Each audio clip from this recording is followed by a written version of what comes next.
En effet, si vous croyez à la possession, que le diable peut s'insinuer dans l'âme des hommes et en contrôler les actions, alors c'est bien lui qui s'est échappé ici.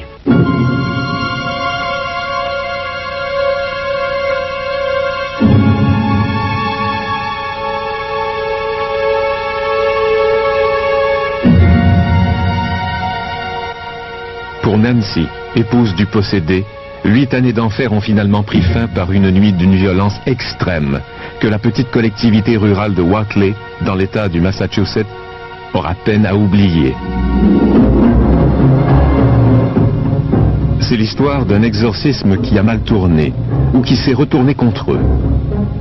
Nancy Thériault ne s'en remettra peut-être jamais, mais elle a toutefois retrouvé la paix.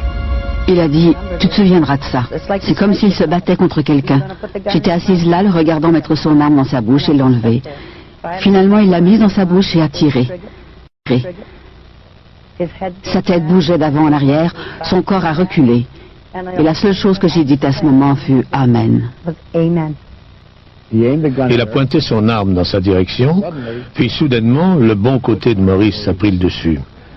Il l'a regardé, a mis l'arme dans sa bouche et s'est tué. Il aurait pu la tuer, il ne l'a pas fait. J'ai compris que le bien l'a emporté sur le mal.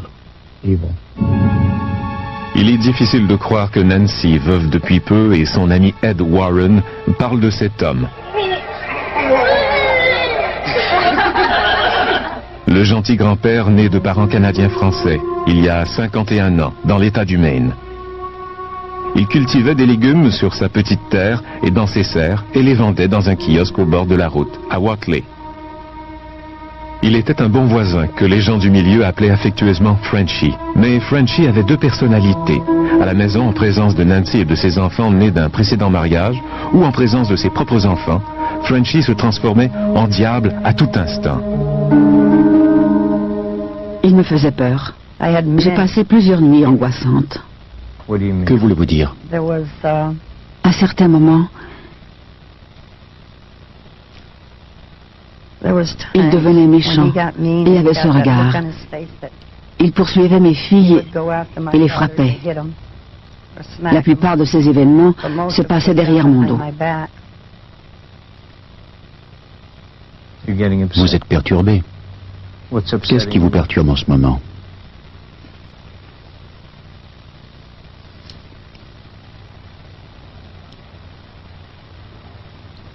Voulez-vous que nous arrêtions quelques instants? Non. Ce qui est arrivé à mes enfants, ce qu'ils ont enduré pendant cela, ce que nous avons souffert. Bien que la capacité de Maurice Thériault à devenir violent à tout moment ait été terrifiante pour tous ceux qui l'entouraient, c'est la source de sa violence qui attira Ed et Lorraine Warren chez les Thériault. Il était habité par un esprit maléfique, peut-être même par plusieurs esprits. Pendant plusieurs années, les Warren ont assisté à des exorcismes et les ont enregistrés. Ils ont été appelés par un prêtre catholique après que Nancy ait demandé de l'aide pour maîtriser les comportements de Maurice. Quel phénomène? Des sons, du sang qui coulait de ses yeux, sans cause naturelle. Des croix apparaissaient sur son corps. On a appelé la police. Les policiers de la région ont trouvé Maurice étendu sur le plancher de la salle de bain. Ils ont été témoins de phénomènes autour de Maurice. Le sang qui coulait de la bouche et des yeux. Des messages écrits en français apparaissaient dans son dos. Nancy décrivait les années de terreur dont elle n'avait jamais parlé par peur, ni aux policiers, ni aux Warren, lesquels étaient alarmés par les phénomènes inexpliqués entourant les Thériault. Soudain, en me retournant, j'ai vu ce truc voler. Un madrier a traversé la serre et l'a frappé si fort à la tête qu'il est tombé. Nancy Thériault parle des étranges phénomènes qui se répétaient sans cesse. Entre les faits surnaturels évidents, il y avait toujours la violence de Maurice. Il les menaçait, il les frappait, il crachait. Il parlait constamment de suicide et de meurtre. Pourquoi ne l'avez-vous pas quitté? Parce qu'il nous menaçait sans arrêt. Il nous interdisait de le quitter. Et nous ne l'avons jamais dit aux Warren. Il nous interdisait de parler. Il disait que si mes enfants parlaient et essayaient de nous séparer, il en tuerait un, ou il arriverait quelque chose à l'un d'eux. Finalement, on a pris une décision. L'évêque Robert McKenna, un ami du prêtre qui avait parlé du cas de Maurice Thériault-Warren, a décidé qu'un exorcisme formel était la seule façon d'éviter une tragédie. On appelle cela le rituel du démon. C'est le rituel extrême en matière d'exorcisme en ce qui concerne le catholicisme. Il s'est préparé et est allé chez les Thériault. Cet exorcisme est le premier rituel du genre à être enregistré sur bande vidéo. Une bande vidéo qui montre la transformation du visage de Maurice, pendant que l'évêque psalmodie pour chasser le démon. Nancy Thériault assistait à l'exorcisme. Pendant son exorcisme, il a tourné la tête et j'ai vu son visage changer. J'ai vu une expression démoniaque sur son visage. Comme le démontre la bande vidéo, quelque chose d'autre allait changer sur le visage de Maurice. Tandis que l'évêque McKenna l'exorcisait, la peau de Thériault semblait dégager des bulles. Une profonde fente s'est ouverte sur son front. Je voyais des parties de son visage qui semblaient brûler.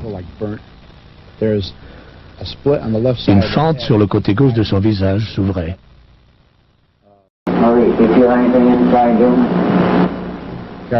Je voyais des parties de son visage qui semblaient brûler. Une fente sur le côté gauche de son visage s'ouvrait. Il a cligné des yeux 3 fois, ce que nous considérons comme une insulte à la Trinité. Il avait les yeux d'un serpent. Tout à coup, ses yeux ont roulé. Sa tête est tombée et il s'est effondré. Il est revenu à lui après quelques minutes. Il a alors demandé à voir Nancy, son épouse. L'exorcisme a eu lieu le lendemain de la fête de Pâques, en 1985. Pendant plusieurs années, Maurice Thériault est demeuré lui-même. Tout allait bien. En fait, il n'était plus aussi méchant. Il était plutôt détendu. Il y a environ un an, Ed Warren a reçu un appel inquiétant de Nancy Thériault. Elle a dit, « Ed, je dois te parler. » Maurice redevient bizarre. Du sang coule de ses yeux. Il fait des choses étranges et il est menaçant. L'effroyable possession de Maurice tirait à sa fin. D'ici quelques mois, il serait mort. McKenna répétait sans cesse ces mots. « Esprit du mal, dis-moi ton nom, au nom du Seigneur Jésus. Au nom de la Sainte Vierge, comment es-tu entré dans son corps ?» On a longtemps accusé Maurice d'avoir faussé les saignements et d'autres phénomènes physiques. Mais durant l'exorcisme pratiqué par l'évêque McKenna, la caméra a filmé des images qui demeurent inexpliquées. Au moins 12 personnes peuvent témoigner que sa peau brûlait, qu'une fente s'ouvrait sur sa tempe gauche et qu'il avait le regard satanique d'un homme en proie à la folie. Une fois l'exorcisme terminé, sa peau est devenue lisse. Maurice était redevenu lui-même. Le cauchemar de son épouse s'était estompé.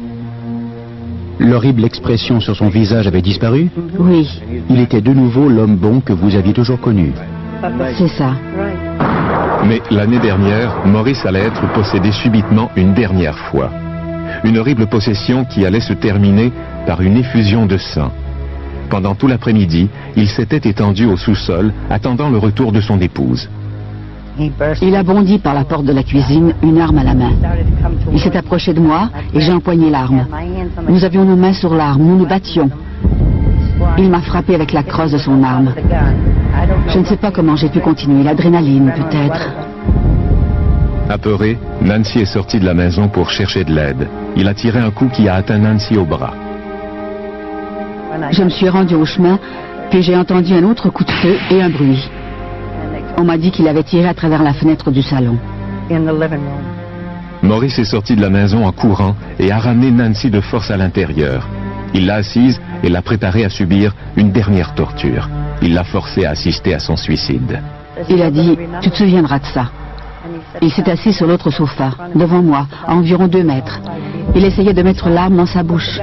Il la bougeait comme ça, comme s'il se battait contre quelqu'un. Finalement, il l'a mise dans sa bouche et a tiré. Sa tête bougeait d'avant en arrière. Son corps a reculé et la seule chose que j'ai dite à ce moment a été « Amen ». C'est la seule chose que j'ai dite. Et le seul mot que j'ai prononcé quand il me frappait était « Mon Dieu, mon Dieu ». Il continuait à me frapper sur la tête en disant « Oui, mon Dieu ». Ce sont les seuls mots que j'ai prononcés après m'être bagarré avec lui. « Mon Dieu ». Puis il s'est tué, j'ai dit « Amen ». Je suis sortie et j'ai crié au secours. Je suis allée vers une maison à droite en criant « Aidez-moi, aidez-moi, aidez-moi ». J'ai aperçu mon propriétaire qui habite un peu plus loin. Il me disait « Nancy, ne t'arrête pas de parler ». J'ai commencé à parler de mes petits-enfants. Je récitais mes prières. La vie des Thériault dans leur petite maison de campagne est tranquille à nouveau. La vie a repris son cours dans la collectivité rurale de Whately, au Massachusetts. Est-ce qu'il vous arrive de rêver de lui? Pas une fois je n'ai rêvé à cet homme depuis cette histoire. Je regrette qu'il soit mort. Je veux dire que je ne souhaitais pas sa mort. Je voulais seulement qu'il me laisse tranquille. Je suis heureuse qu'il ne soit plus là.